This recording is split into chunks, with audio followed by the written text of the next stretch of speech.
저희도 얼마 남지 않았는데 예복을 못 갖추고 있습니다. 시원하게 그냥 제 말은 답답하더라도 옷이 한복에서 시원함을 많이 치고 가요. 주신 분을 생각해서 제가 귀한 시간에 계절이 다가가서 많이 입으려고 합니다.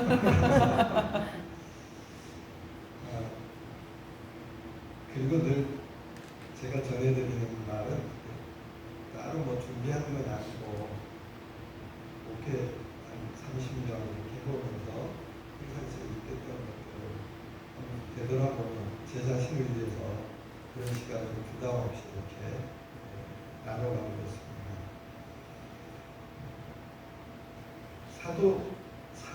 사도 초대 교회는 고난과 핍박 속에서 사도행전에서 우리가 살펴보듯이 큰 교회들로 자리를 잡게 되죠.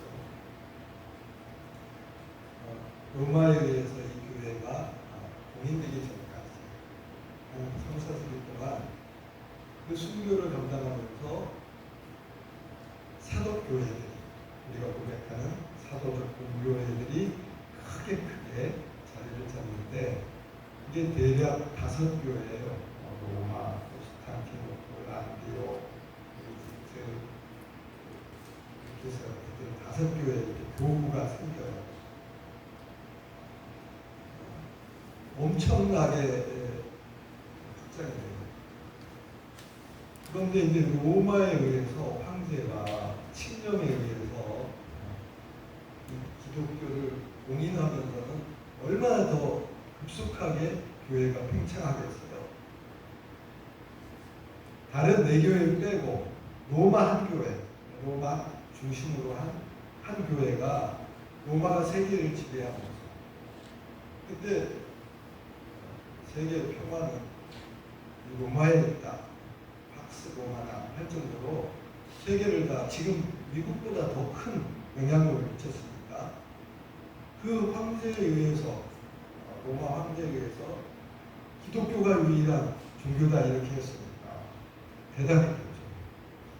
교회들이 지역마다, 마을마다 다 생기는 거예요. 상상해보면 4세기에는 내가 로마 이 제국 안에서 뭐 한 자리라도 하려면 기독교 신자가 돼야 돼요. 그러니까 얼마나 대단했겠습니까. 그래서 교회 이 나머지 동방의 4교회 빼고 로마 교회가 주도권을 갖게 된 거예요. 그래서 가톨릭이 생긴 거예요. 나머지 4교회는 동방으로 조용하게 뒤처지고, 황제와 교황이 결탁해서 세계를 지배하는 로마 교회가 생기는데, 우리 중심으로, 로마 중심으로 다 모여라. 이제는 황제가 하나이듯이 교황도 하나인데 너희들도 다 와라. 그 전까지는 공의예요. 똑같이 협의제인데, 그러면서 로마가 치고 나가니까 그때부터 갈등이 생겨서 로마 중심으로 한 서방교회, 그리고 나머지 동방교회 이렇게 나누는 거죠. 저희들은 그래서 이제 서방교회 한 주 개혁을 했어도 가톨릭의 그 긴 역사적 흐름을 따른 성공회나 제가 예전에 공부했던 감리교회가 다 서방교회 한 주라고 이렇게 볼 수가 있습니다. 교회가 많이 생기니까, 지역 많이 생기니까 주일 예배도 풍성했겠죠. 교회도 크고 웅장했겠죠. 또 사제들도 많았겠죠. 주일 예배 때마다 사제들이 자기 소리를 하는 거예요. 말씀의 예배, 성찬제 전에 말씀의 예배는 당연히 했던 전통이니까 저마다 복음을 들고 나서면서 자기 얘기를 하니까 그때부터 이래서 되지 않지 않겠느냐 해서 전례력이 생긴 거죠. 1년을 그리스도의 생애 주기로 삼고 우리는 묵상하면서 그분과 함께 성장해 간다. 대림부터 탄생부터 그리스도와 함께 죽기까지 1년이 약속된 우리의 한 생애요, 역사예요. 그걸 3년을 주기로 첫째 가해에는 마태복음을 묵상, 나해에는 마태복음을 묵상, 다해에는 누가복음을 묵상. 근데 사복음서에 요한복음이 남잖아요. 그런데 전례력에서 네 번째 가나다 라헬은 책정하지 않고 가나다로 3회로 했어요. 그럼 요한복음은 뭐냐? 언제 묵상하느냐? 오늘 지금 몇 주 동안 요 연중 시기에 요한복음 묵상하고 있잖아요. 요한복음은 이 세 복음서와는 성격이 달라요. 마태, 마르코, 누가, 성루가는 어떻게 보면 그리스도 복음을 기사적인 관점으로, 기자, 신문 기사를 쓰듯이 관점으로 역사적 사실을 조명하고 현실을 알리고 그가 그리스도 우리의 구주라고 하는 것을 기사화하는 데 초점을 뒀다면 요한은 성사도 요한은 다른 차원이에요. 그래서 요한에게만 복음사가인 성 요한에게만 신학자라는 말을 했어요. 다른 분은 기자적 관점, 객관적 관점에서 파고들었다면 요한은 영적이고 신학적 관점으로 재해석을 했어요. 그래서 요한복음만이 예수님의 탄생부터 한 게 아니라 태초에 말씀이 계신 이렇게 나오잖아요. 그리고 영적인 새로운 차원으로 그리스도를 해석하고 있어요. 그래서 이거 굉장히 귀중하다. 제4복음서인 요한은 귀중한 시기에 연중 가해에도 나해에도 다해에도 넣은 거예요. 부활시기라든지 사순시기라든지 이 연중시기라든지 이런 때 필요한 때 요한복음을 가나다에 늘 묵상하게끔 되어 있어요. 지금이 바로 오늘입니다. 단순히 예수님께서 성찬례를 이 감사 성찬례를 제정하시고 너희는 늘 나를 기념해라 이렇게만 얘기하지 않고 나는 하늘에서 내려온 생명의 빵이니 나를 먹어야 살고 너희는 나를 먹는 자마다 영원히 죽지 않는 이렇게 해석하고 깊이 있게 조명해 주고 있습니다. 그러므로 반드시 그리스도인들이 일정한 성장을 위해서는 이 요한복음을 독파해야 합니다. 요한복음을 바로 이해하면서 그리스도인은 마침내 완성에 가는 만큼 소중한 복음 제4복음서가 되겠습니다. 이 요한이 그래서 인간적인 역사적 입장에서 예수님을 바라본 전례적 관점에서 바라본 뭐 이런 식으로 그래서 다 이 상징이 있는데 마르코, 마태, 누가 다 상징이 있어서 사람, 사자 뭐 이렇게 상징을 줬잖아요. 근데 요한의 상징은 독수리 높이 날아서 그 나라의 영적 차원입니다. 그래서 제가 수도 소원을 할 때 수도명을 요한이었거든요. 그래서 제가 독수리예요. 그래서 그냥 수리잖아요. 참수 독수리 종류가 많잖아요. 수리 했더니 하늘로 못 올라가고 이제는 집수리공이 그래서 제 별명이 날비는 수리, 오토바이를 타는 집이나 그렇지. 사실은 원래 우리는 독수리의 수리, 하늘 높이 나는 새가 보는 그 차원에서 역사적 하나님을 고백한다는 이 자체가 차원이 다른 거예요. 마음을 드높이 우리의 마음을 드높이 하나님을 본다는 것은 이 역사를 무슨 왕조 세계사로 본다거나 시대사적으로 보는 게 아니라 창조 때부터 말씀까지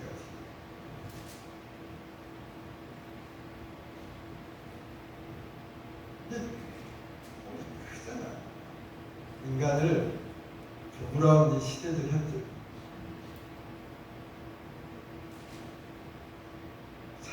하나님의 말씀으로 사는 것은 피조 세계가 아무리 영원할 것 같지만 그 끝을 향해서 달려가는 거 아니겠어요?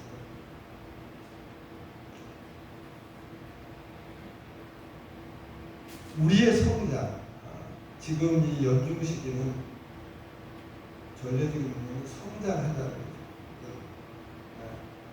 성령이 강림해서 성령 강림제로부터는 끝까지 쭉 가는 거예요. 연중 시기. 성령을 받은 우리는 이제 그리스도가 온전한 것, 하나님 온전한 것처럼 온전히 이르기 위해서 성장밖에 없잖아요. 그래서 이 성장에 가장 폭염이 찌드는 이 연중 이 시기에 요한복음을 얻어요. 그리스도의 말씀으로 우리가 신앙의 성장을 하고 할 수 있는 그 중심에 뭐가 있냐면 이 생명의 떡 이야기가 나옵니다.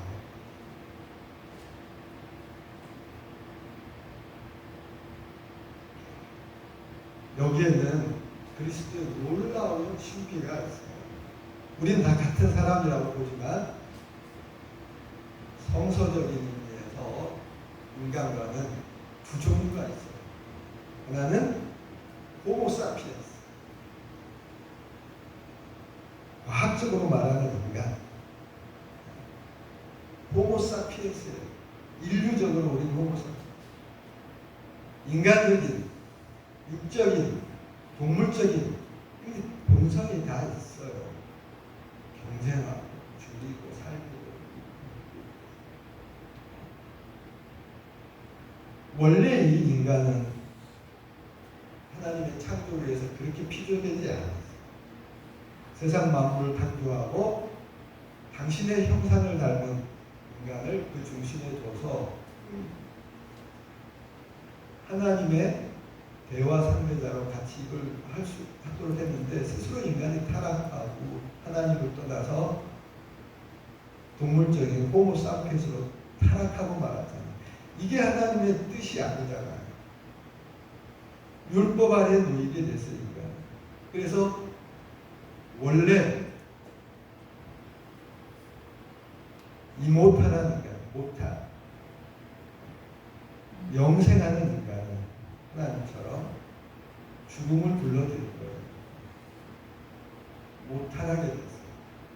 필사, 필멸, 죽을 수밖에 없는 인간이 됐는데 이게 하나님의 창조의 원리가 아니란 말이에요.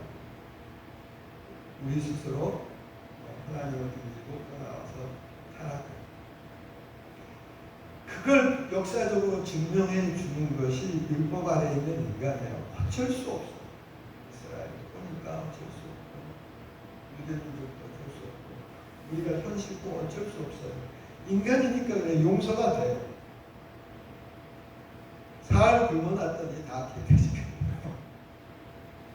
몇 번 누르면 다 깔짝하고 일어나서 줘받고. 그러니까 전쟁이 무슨 전쟁의 유익이 있습니까? 서로 죽이고 영원한 승리가 됐어요. 우리도 아는데 그렇게 잘 배우고 안난 사람들이 어쩌니? 너만 없으면은 내가 사는데 죽이는 거 아니겠어요? 근데 그렇지 않잖아요. 자극하는 거잖아요. 지금도 전쟁하고 있죠. 이상하다는 거죠. 이해가 안 가지만 그러나 호모사피엔스로 이해가 가요. 인간이니까 하나님이 뜻하지 않은 인간이 이렇게 됐어요. 그래서 인간을 하나님이 그대로 두지 않고 재창조하신 두 번째 인간이 바로 그리스도입니다. 그리스도. 그는 참 사람이요 참 하나님의 아들. 그분이 두 번째 인간이라고 송 바울 얘기하고 있잖아요. 제2의 아들. 하나님이 마침내 인류를 새로운 인간 창조를 이렇게 해서 두셨는데 그리스도 통해서 또 우리 택하실까요? 그 부분에 응답한 우리 안에 있습니다. 못한 죽을 수밖에 없는 인간이 아니라 이 못한 너희는 죽지 않는다. 오늘 복음의 제일 첫 번째 소리입니다. 나를 먹고 마시는 너희는 죽지. 이게 보통 영광입니까?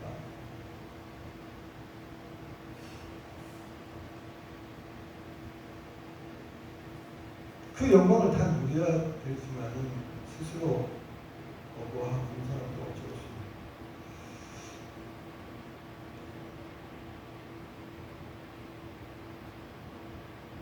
하늘에서 내려온 만나를 먹은 그들도 죽었지만 너희들은 죽지 않는다.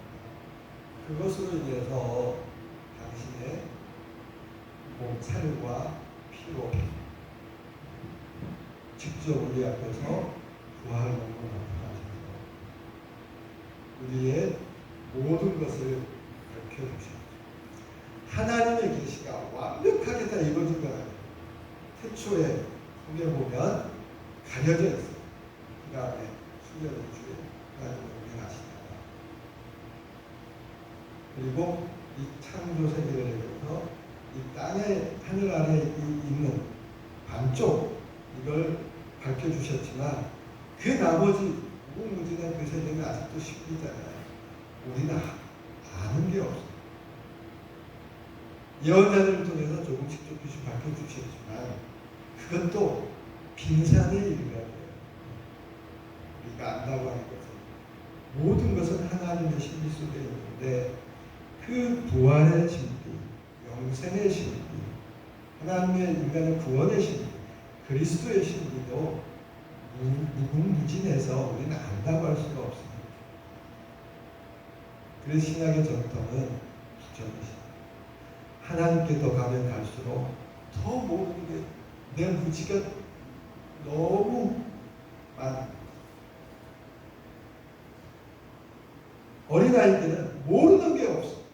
자기가 다 알고 큰 소리 쳐요. 근데 크고 나서 보니까 너무 창피해. 내가 그때 어떤 위대한 석학이 책을 쓰지를 않아요. 얘기만 해. 아주 기록에 남겨서 많이 증가되고 내가 몇 년 전에 한번 책을 써봤어. 그리고 몇 년 뒤에 깨달아 보니까 너무 창피해서 그 책은 없앨 수도 없으니까 끝까지 못 쓰겠지. 내가 지금 하고 있는 말을 언제 내가 뒤집을지 몰라. 알고 났더니 그렇다는 거예요. 성인들이 신학자라고 해요. 하나님을 진짜 영적으로 체험하고 만난 사람들을 전통적으로 신학자, 신신학자, 신령 그들은 조금만 기록을 남겼어요. 그가 하나님을 뵈 그랬는데 전통적으로 인정하는 신학자는 3명밖에 나머지들은 그러면 체험을 안 했느냐? 아니에요. 기록을 남기지 못해서. 나는 모른다고는 할 수 없다. 그 신비는 너무 크고 그것만 안다. 내가 모른다는 것을 깨달아. 그래서 성 에프렘 유명한 성인이죠. 그분의 유명한 시가 기도문이 매 사순절 아침 저녁으로 계속 반복해서 정통 교회에서는 하는데 기도하는데 그때 그 기도말의 끝말이 뭐냐면 주여 이 주인이 형제여 자매의 허물을 탓하지 말게 하시고 내 허물만 내 자녀들 비판하지 않고 내 허물을 자기 집중할 수밖에 없죠. 그 허물을 하나님이 하고 있는 거하고 다를 수 있고 우리가 무시하는 저 친구가 천국에서 왕이 나보다 높을 수 있거든. 그렇잖아요. 예수님의 비유. 그래서 믿는 우리들은 더 겸손하고 있습니다. 하나님을 무궁무진한 창조의 내 의식과 내 생각 속에 한 부분이 아니라 그분은 내가 감히 가달 수 없는 그저 은총으로 나에게 베푼 이것에 감사하기도 무능하시다는 것이죠. 요한 그렇게 얘기합니다. 그래서 이 성찬의 신비는 무한해. 아니 그것을 내가 유대인들이 그래서 야 어떻게 지가 하늘에 빵을 자기 몸을 준다는 거냐, 이게 바로 인간의 생각이에요. 아니 그 빵 조각 주교가 주었든 누가 주었든 그 축성회사 그게 나한테 무슨 하늘 생명을 줄 수 있다, 그렇게 보면 그걸로 끝이에요. 그렇지만 역사가 증명해요. 초대교회 많은 사람들이 이 떡을 운반하다가 죽었어요. 그들은 이 말씀을 그대로 믿었어요. 그래서 진짜 그거 안 받으면 나는 그 생명을 못 얻어. 그런데 아파. 교인들 중에. 그래서 이 성찬제에 참석을 못했어요. 그러면 그걸 그분도 살려보겠다고 품에 참석해온 교우들이 품에다 빵을 가지고 날라서 죽은 걸 참석 못했지만 꼭 저녁 죽는 이거 먹고 건강해야지, 영생해야지 그랬는데 가다가 들키는 거예요.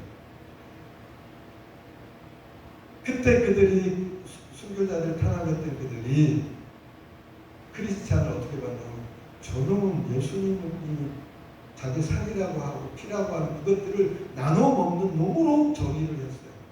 그러니까 너 이거 성찬에서 옮기는 빵이지? 그런데 그 앞에서 어떻게 부인해요? 그건 예수를 부인하는 거예요. 그래로 그분은 그 고백과 함께 같이 순교한다는 거잖아요. 이것 때문에. 반대로 우리는 많은 것들이 부족할지 모르지만 그분이 제정해 주시고 그분이 선언해 주시고 그분이 축복해 주시고 그분이 세워준 이 전통 안에서 그 길을 갈 때 어찌 우리가 이 말씀이 우리에게 실현되지 않을 수 있겠어요. 이게 우리 믿음이죠. 근데 그분이 이렇게 설명하신 꼭 집어 말한 그것을 무시하면서 어떻게 영혼생을 얻겠어요? 그게 더 이상하네요.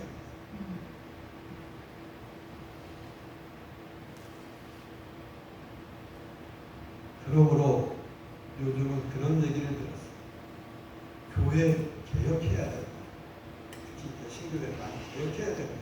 그러니까 분열이나 싸움이나 사회에 도움이 안 되는 개신교회 아주 실패. 그러니 개혁해야 된다 그러는데 누가 이런 소리를 하고 교회는 개혁하는 게 아니라 뭔 새로운 것을 들여와서 개혁하는 게 아니라 회개해야 된다. 회개는 뭐예요? 돌아가는 거예요. 말씀으로 아멘하고 그 안으로 돌아가는 거예요. 초대교육 예수님의 현현을 내 안에서 알고 그대로 따르는 게 아닌가 싶습니다.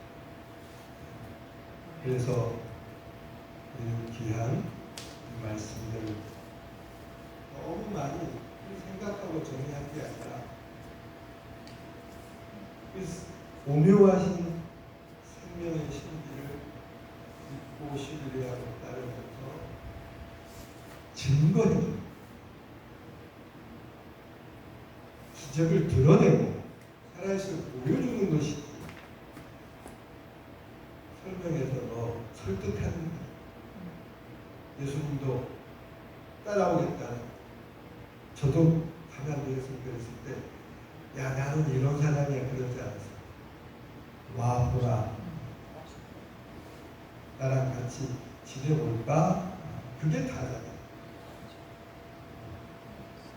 어떻게 증거 없이 책상 속에, 책 속에, 우리 머릿속에